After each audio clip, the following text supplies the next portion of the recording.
Hey Bloomers, it's Cassie here. I'm thrilled to announce I'm co-hosting an in-person on-site meeting you won't want to miss. The Ortho Society in San Diego, California on May 15th and 16th. I will be collaborating with my co-host, Lindsay Quinn, founder of Heartwise Collective, a friend, colleague, and powerhouse in practice management. Day one, you'll learn from us where we build out Asana workflows, AI systems, CEO dashboards, team growth pathways, and more. Day two, collaborate with peers, problem solve, and implement systems in real time. This is a hands-on, results-driven, and exclusive experience. Spots are extremely limited. You can go to the link below, or you can head to discovereverbloom.com/events to apply.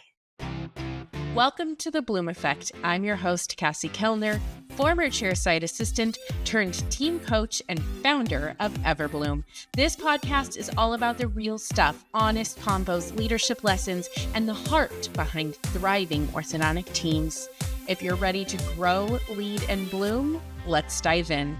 Welcome to the Bloom Effect. I'm your host, Cassie Kellner, and I am joined by a dear friend, colleague, once client, by the way, Janna Nelson. Welcome to the Bloom Effect.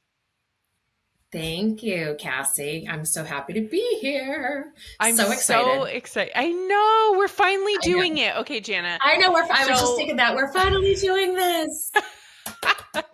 Janna and I've known each other since 2018.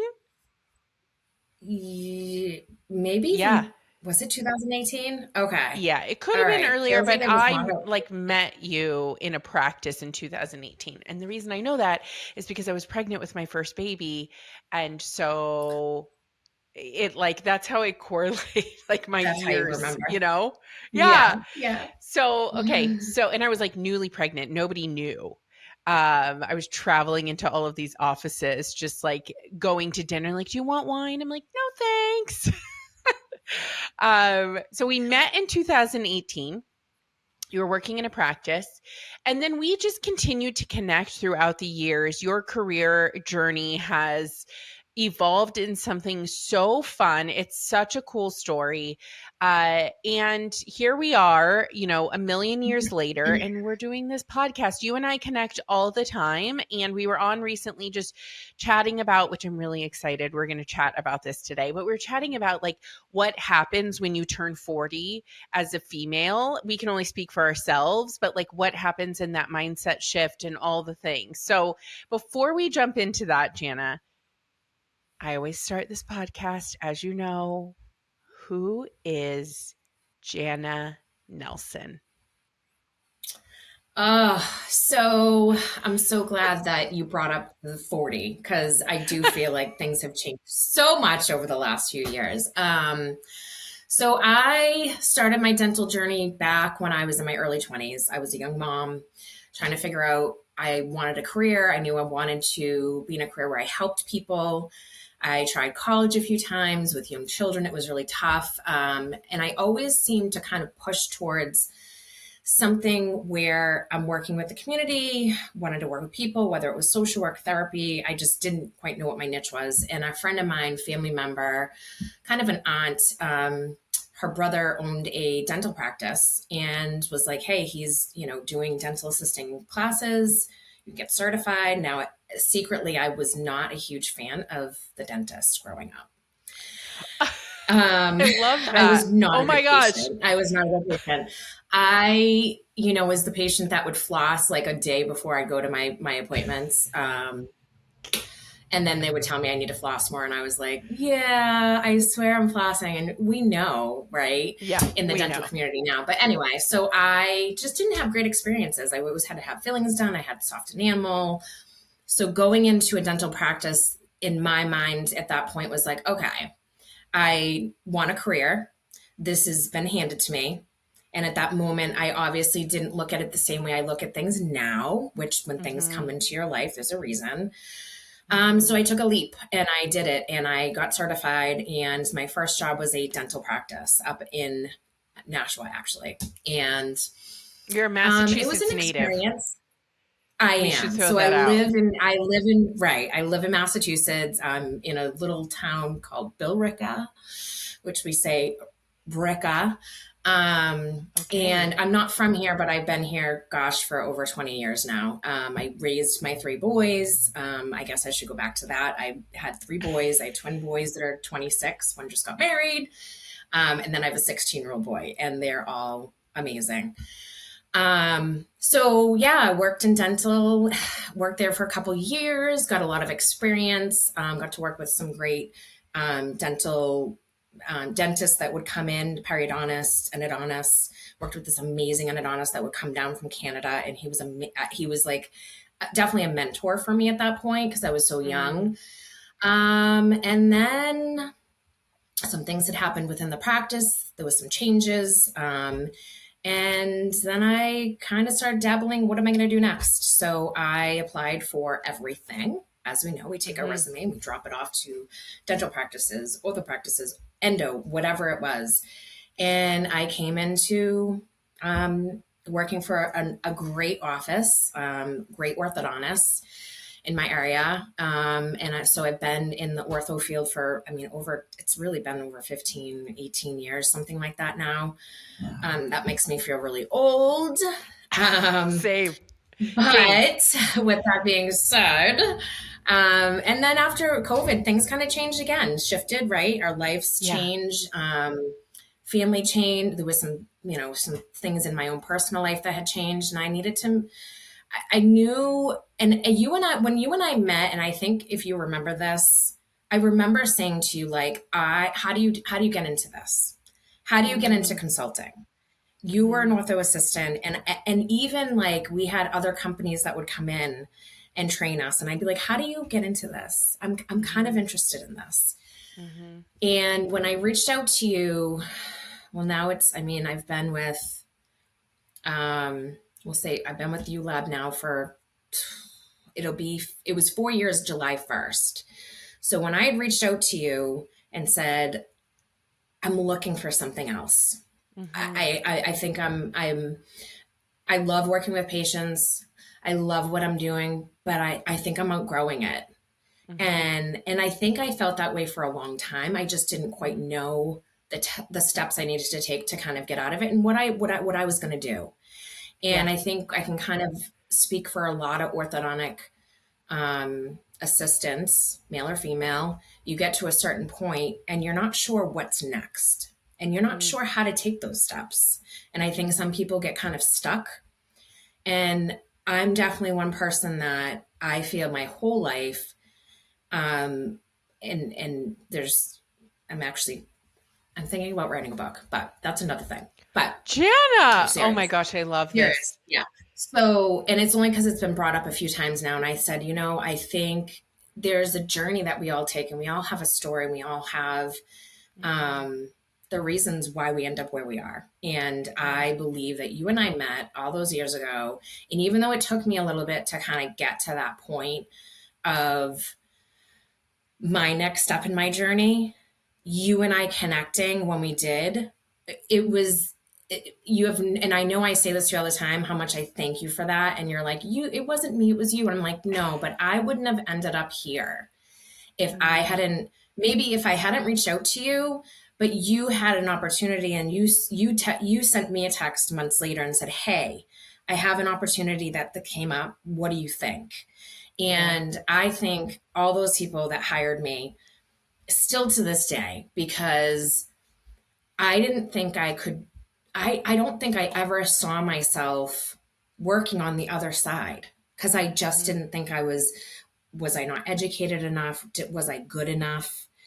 Um, you know, were people gonna, are people gonna look at me and say, wow, she knows, like she knows what she's doing? Or are they gonna be like, oh geez, I don't know if this is, I don't know. I had all this doubt, I guess is my Janna, point. but I don't you feel like we all do that? I mean, I've done that in my entire career. And, and even though I don't outward show it all the time. In my early days of consulting, I was like, what? Yeah. The imposter syndrome was so big for me that I was like, I remember going into practices in my early days. I was in a Canadian practice and I was in my must have been my early 30s, and going into this practice day one, that evening, sitting on the edge of my bed in my hotel and just crying and going, I'm not good enough. This practice is better than what I can provide. Like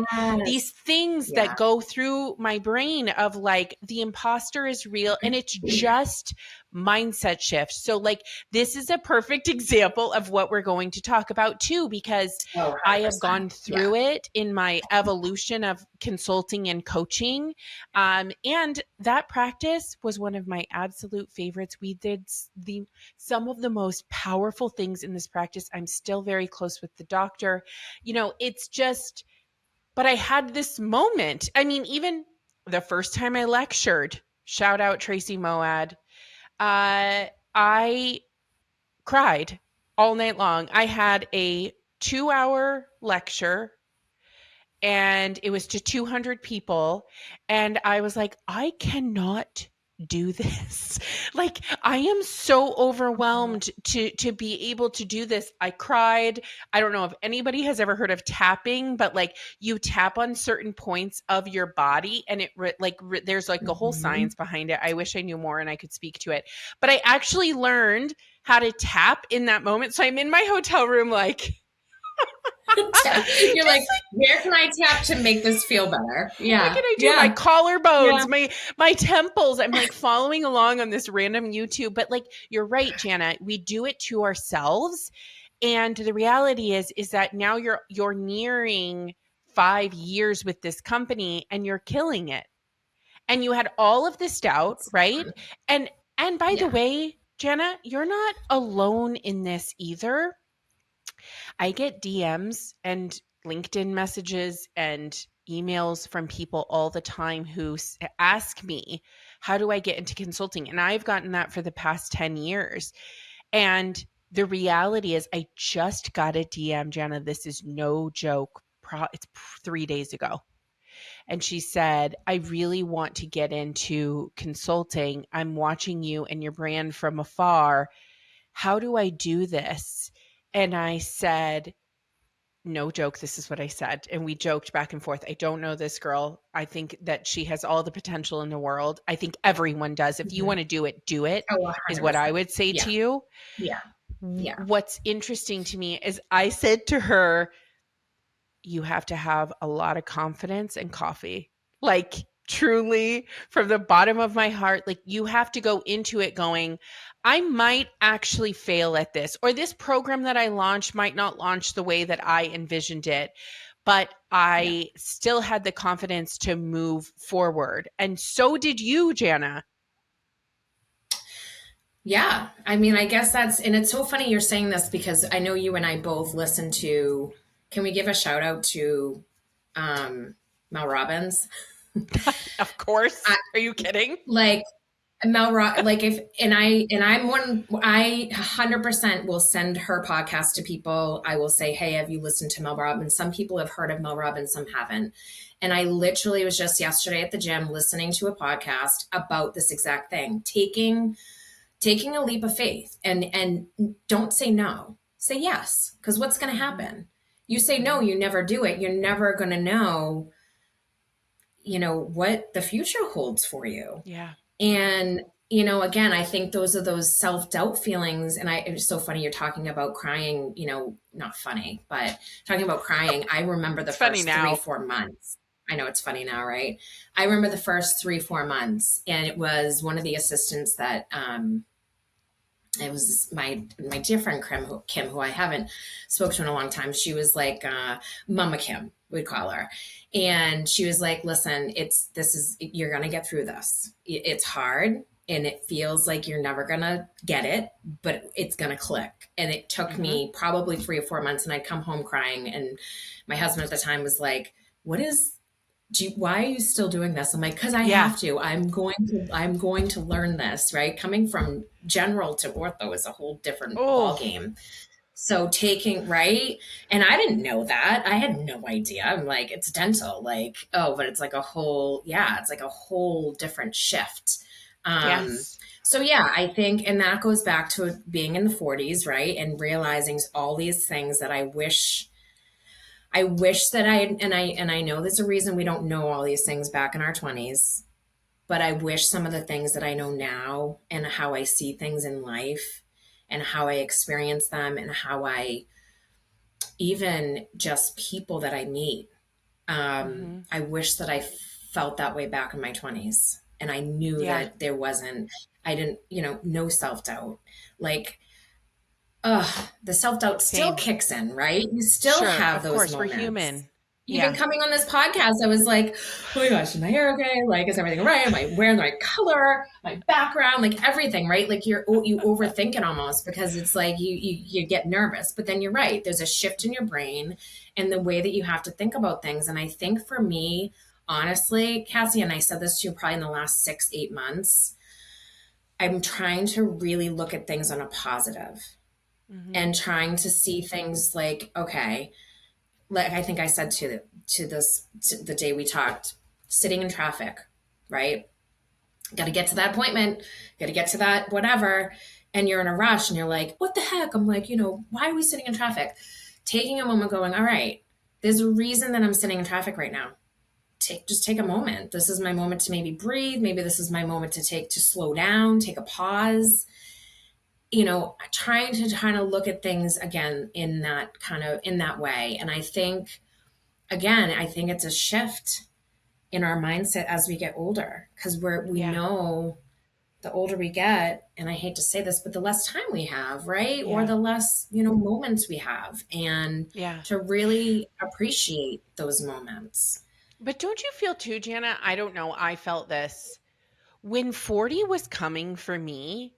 There was like this crazy feeling of empowerment that I felt within where I was like, Yeah. okay, I have lived 40 years and I have a journey and a story. And I had a massive career shift when I was turning 40 and started Everbloom and this business, and really wanted to tap into team culture, clarity, Yes. collaboration, Yes. internal team development and growth. Like, and it was almost like I was projecting on what I wanted for myself as well.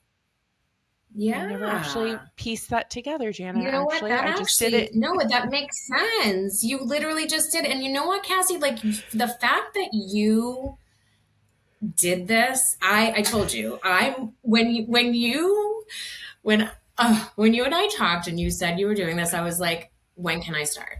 Remember, I was like, can you hire me? I'm like, I want to work with you because I feel like what you're bringing, it's true though, what you're bringing, not only like you're light, because you're like, we talk about different colors and you're a yellow, you're bright, you're sunny, you're shiny, you're a good human. And I think for Thank you.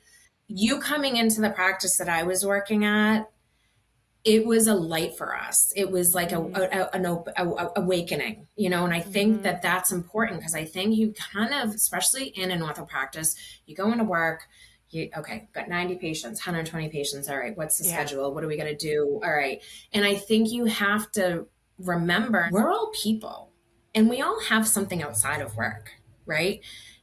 Work life balance. So being able to really know that, okay, so maybe this assistant is a few minutes late because she's going to drop her kids off because she's a single mom, right? Having that kind of like mindset that everyone has something outside of work, but we're all coming into work to do a job and we're all here to take care of patients, support our doctors, right? And you also tap into the team part of it. And I love that. Yes. Like you made Yeah. us feel like we were important. We weren't just a clinical team. We Mm. were a huge important part of that team, of that And it's the practice. truth. you It's the know? truth. It These is. I clinical mean, teams are important, and I will, yes, till the yes. day I die, I will be an advocate for them. And that's why I create playbooks. That's why I'm like, as you said, Janna, moving from general into ortho, like that is a very, Yeah, very difficult thing to do. And I don't think people are talking about that stepping stone, or the stepping stone in any capacity in being, yeah, chair side in an orthodontic practice. You're speaking a totally different language. And I've been there. I've been on the ground. I've been the person who's doing the transitioning chairside, and it's difficult, and it's going to be 2026. We owe this to our teams. So in the theme of what we're talking about, Janna, it is a mindset. People, everyone out there, 40 or not, should be shifting their mindset in 2026 and really thinking about how you're going to transform your team. And if there's any level of toxicity, or you have team members who are struggling because they don't have clear direction, I would encourage them to sit down, have a moment, and go, okay, these are the things that are really important that I'm going to focus on. While I believe and I know you cannot have a thriving practice without a very high conversion and incredible revenue and production, and the only way you're going to get to those things is if you have a is thriving team. 100%. That's it. That's 100%. it. 110%. They I are agree the with you on that. And I foundation. think they are. And I think that sometimes because practices are so busy at, we're going to make money, we're going to make, right? I mean, revenue, revenue, revenue. I Of mean, most companies are. course. You have to think about the people that you have working with you. And I think that, again, each person brings something different to the table. But when you talk about toxicity, there sometimes is a toxicity in that group. And you have to kind of weed that stuff out too, You do. because one person can be a poison for an entire, and this isn't just in ortho, this is just in general. You Yes. got a negative Nelly and you're even your group of friends, and you're like, oh goodness, negative Nelly or whoever, Yeah, so it's the same thing. I feel like, oh, Yeah. 100%. And I think again, what you're bringing is you're trying to show them that, like, okay, we need to train people properly. We need to, from start to finish. And that doesn't mean Mhm. chair side. That means, how's the front, what's the front's responsibility? What's the TC's responsibility? What's the clinic's responsibility? What's the doctor's responsibility? Yeah. What's the And flow? training is huge. I mean, how many times I've gone into practices, even working with, where I am now, and just having there be a little bit of chaos because Yeah, everyone's of trying to figure out how course. to, integrate a new system, right? And I remember those Yeah. days. I remember when the iTero scanner came out and we were like, wait, what? We're like, we take impressions. And I remember the doctors being like, right, but this is the new way, that this is the new age. I mean, this was years ago, right now, but Yeah. I remember that shift and all of us being like so anxious about it. Totally. But at the time, now here's the thing, and this is where I feel like you come into play. At the time, they're training two people how to do this. No, this needs to Nope. be like, when you make a Mhm. change to a practice and you're bringing and you're trying to Mhm. integrate something into a practice, everybody needs to be part of it, because you Yes. have two people. So you teach two people and then nobody else. It makes, and how No. does that make the team feel? That makes the Well, and team then they're feel out like they're not as sick. important. They're out And then if that sick. person's out sick, yes, the same thing with all the labs that are up and running in practices. I can't tell you how many times, oh, we lost our lab tech and now I don't know what I'm doing. Again, it's those little things that I think, even for my current job, I bring and I say. So like, if Yeah. a doctor is trying to get a lab up and running, I say to them, make sure you need to have one or two, you need to have at least two team members that know how to do this. And they really, I mean, I don't say shouldn't, but having them be in the clinic and the lab is tough. That's a huge It is workload. tough. And I've seen that, not go well and not be successful. So again, it goes back to taking the time. I was actually in a practice in Ohio, like a month and a half ago.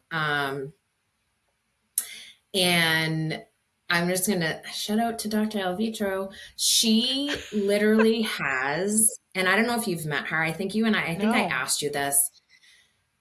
When I walked into the practice, so it was me and another team member and our rep, and I was like, I literally walked in and you could instantly feel this like really great vibe. All right. The Mm, artwork was all hand painted by a local artist, all like animals from Africa and everything. Anyways, that's not even oh, I part of it. But I love walk it. in, and the one thing that I noticed with this team, not only did they have an amazing meeting in the morning, they sat down in their conference room, like I want to say it was probably 30 assistants looking at the screen, going through what do we have coming in? We were there Hmm. to look at IDB stuff. They had everyone knew what their job was. Hmm. And I felt like it was when I say well-oiled machine, I say that. And when I say that, it means something because I know Hmm. that I've been asked, this seems like a well-oiled machine. Okay, sure. But Yeah. this was like, you could tell, and you could tell the doctor really puts a lot of time and effort into her team. And that's what it Yep. comes down to. And so Game because changer. of that, she has an amazing team, Yep. and I mean, she sent some team members to, I think it was Germany, to go do some training about like the printers and stuff. So they know the ins and outs of the entire lab. So us coming in there, we were able to really get down to the nitty gritty of everything that we needed to see and experience on the IDB side. And she just, I want to go back and visit just because it felt so good. It was such a Yeah. positive experience. You can feel it. And if Anyway, you can feel it, Janna, I can feel it, then guess who else can feel it? The team and the the patient. team, the patient, and that's exactly it too. The They patient, can feel yes, it. That's it. yes, Like yes, when people are burnt out and there's toxicity and there's eye rolling behind the scenes, you think your patients aren't paying attention, but let's get real. It's 2025. And let me tell you something. When I take my children somewhere, I don't care if it's tennis practice, dance, the dentist, the doctor. I am so, and I don't know if it's just me, but I am dialed in like what's happening at the front, what's happening me back too. here, why don't Yeah, you guys have new absolutely. carpet? This carpet's from 1998. What are we doing here? Like, I'm paying attention to the whole vibe. Now, my husband, on the other hand, is not. Like, if I was like, oh my gosh, did you see the blah, blah? And he'd be like, what? I'm like, oh, Dave. Yeah. Like, he's not paying Yeah. attention the way that I am. And I don't Well, know if I it's think just I'm wired this way. Like, I don't want to say it's just like a woman thing because I don't want anybody to get upset, but our brains work very differently. Some totally. men are very in tune to it. I would say Yep. my youngest, he may notice something like that. My oldest would not. Well, they would No. definitely Oh, I would not. love it. I love it. I But love I it. definitely I'm the same way too. I actually my medical doctor, my doctor I go to see, they just moved their practice to a brand new building. Because there's a lot of changes here, like Beth Israel, Leahy, everybody's buying everybody out, whatever. I go in, so it was the first time I had been in the building. I hadn't been there yet. I'm like, this is so beautiful. I'm like, oh my gosh, it's so clean and very like just an updated building. It's a brand new building. Yeah. Modern.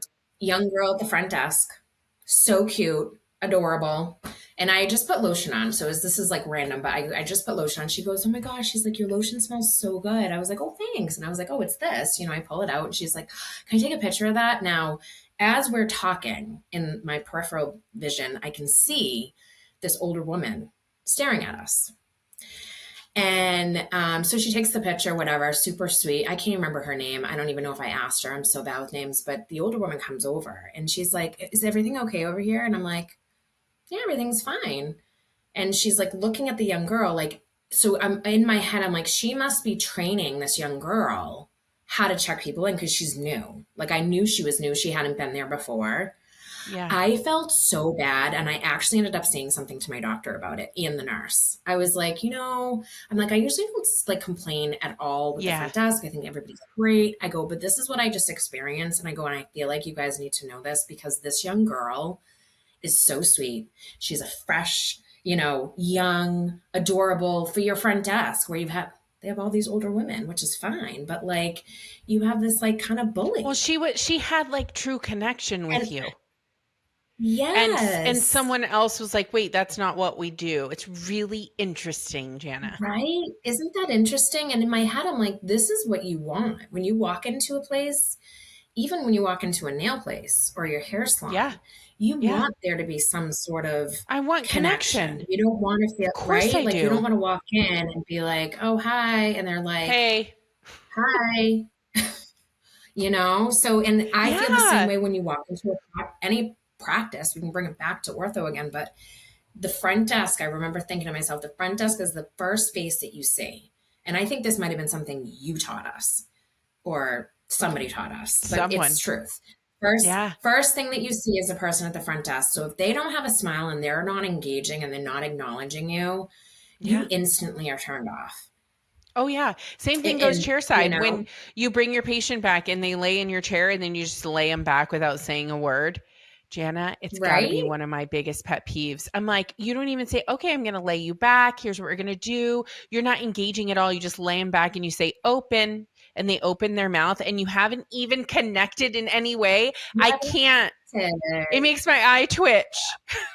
Yeah, It's I agree funny with to you. speak on what you were talking about too. I was just recently at Target returning something, and the woman helping me was really great. And she was younger, and another woman but was behind her, and she was same age as this. They were probably in their early 20s, and the phone rang, Target's phone rang, and she had to answer it, the person that wasn't helping me, and she goes, the phone's ringing. She was brand new.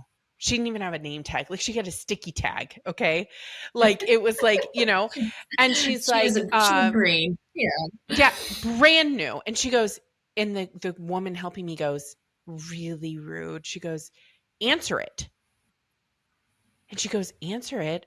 She's saying all this in front of me. She goes, answer it. What do I say?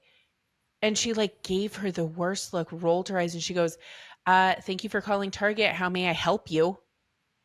And I was like, oh, everything. It took everything in my body Not just not to go, anything. okay, so let me have a teaching Yeah, moment. Of course, I wouldn't do that. I would not do that because I don't yeah. work for Target. But I was like, Well, but wow, as a first of customer, though, all, the experience. so she answers and she takes the question. She was so sweet about it. And she had no idea how to put this phone on hold. She knew nothing. So she leans over. This customer can hear. She goes, how do I put this on hold? And the other girl rolls her eyes, grabs the phone, puts it on hold. She's like, give me a second. And I'm like, but you did not actually set this girl up for success in any capacity.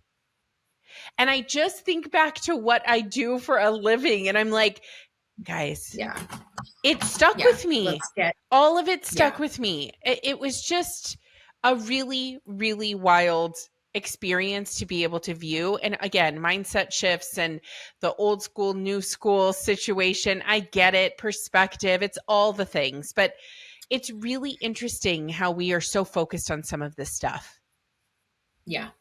I agree with you, and I think it's because we're in that line that we're in that field of wanting people to be set up for success, Totally. right? Customer And service. I think again, it goes back to your experience when you're in your 20s or even younger.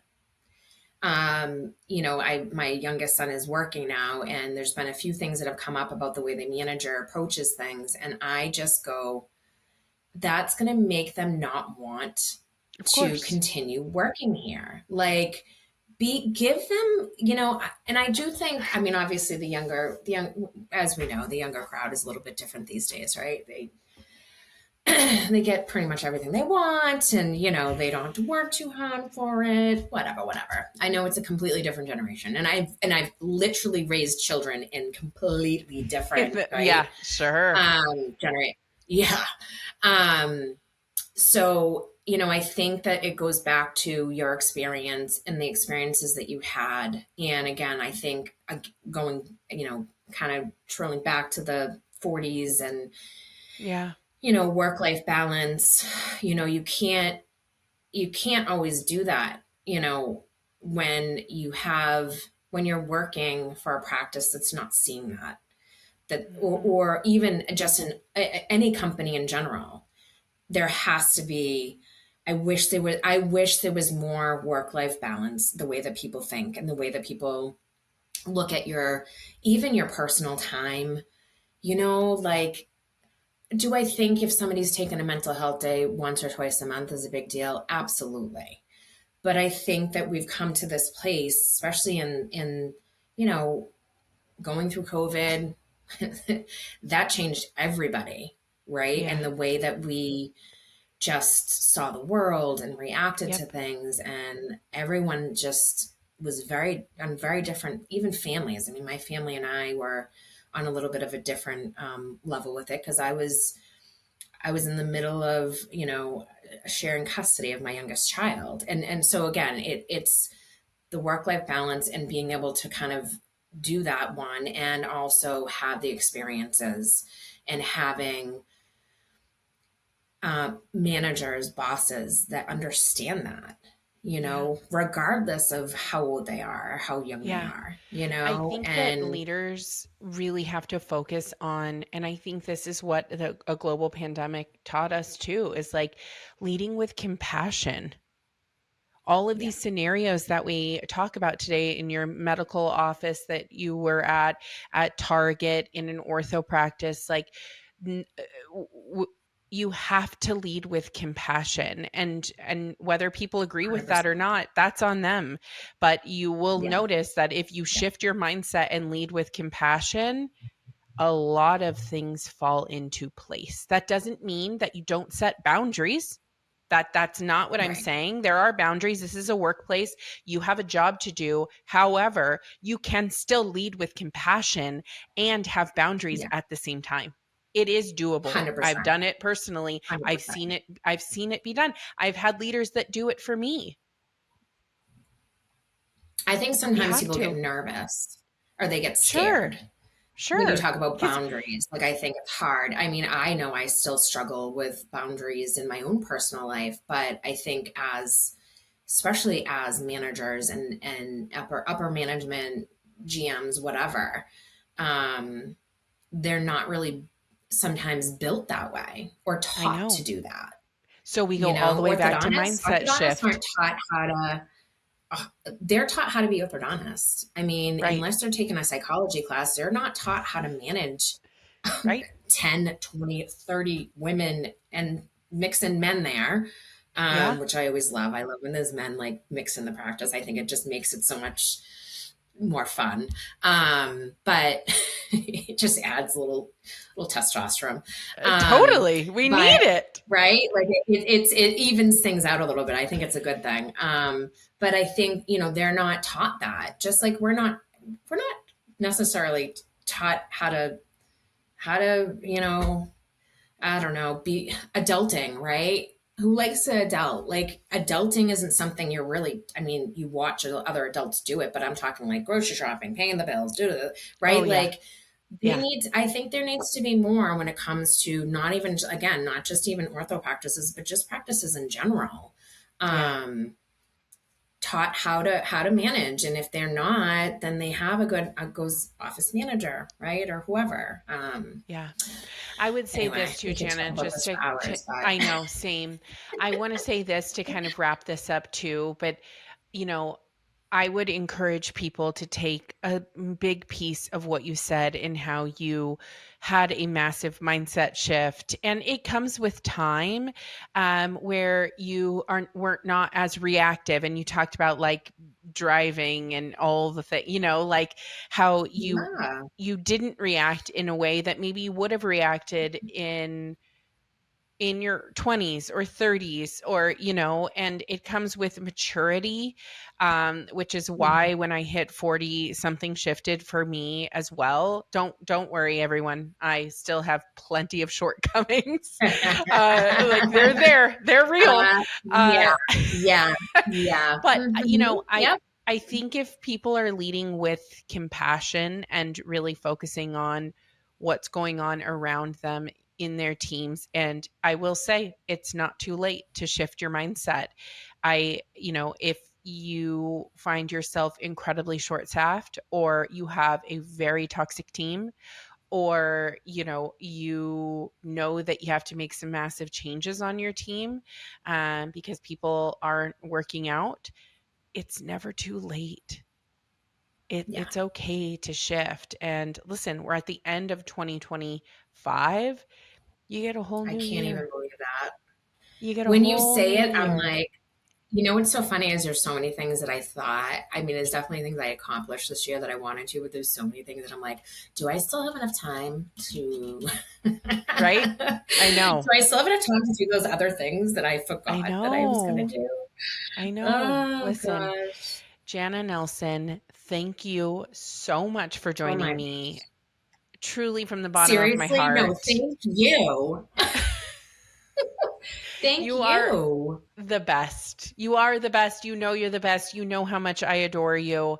And we'll catch up another time. And believe me, you'll be back. Thank you so much, Oh, Janna, for joining I me. want to come back. We'll have to come up with another idea. But yeah, Oh, I we agree with will. you. And I think, yeah, no, I appreciate you and you know that. And I hope that everyone that watches this, because you know me, I'm always posting your stuff on Instagram wherever I can do it. I'll bring you up. I Love told you that you. next year, hopefully we'll be able to do more. But, I think what you bring to the table is, and this is why I listen to Mel Robbins, you're inspiring. And I said Thank this to you, you when I Janna. first met you.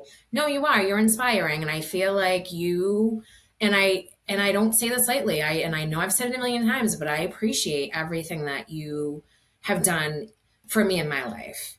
And I'm excited to see what the next 2026 brings. I can't wait to see you Same. up on the stage and all that fun jazz. So, Thank you, Janna. all You're the right. best. Oh, you're the best. Thank you for joining me on The Bloom Effect, where we keep it real, keep it growing, and always keep it team first. If today's episode sparked something for you, an idea, a shift, or just a reminder that you're not alone, take a second and share it with your team or a fellow Ortho leader. Be sure to subscribe so you never miss a convo, and if you're loving the show, leave a review. It helps more practices find us and join the movement. And if you're ready to bring this kind of energy into your practice, visit discovereverbloom.com to learn more about working together. Until next time, keep leading with heart, keep building with intention, and keep blooming right where you're planted.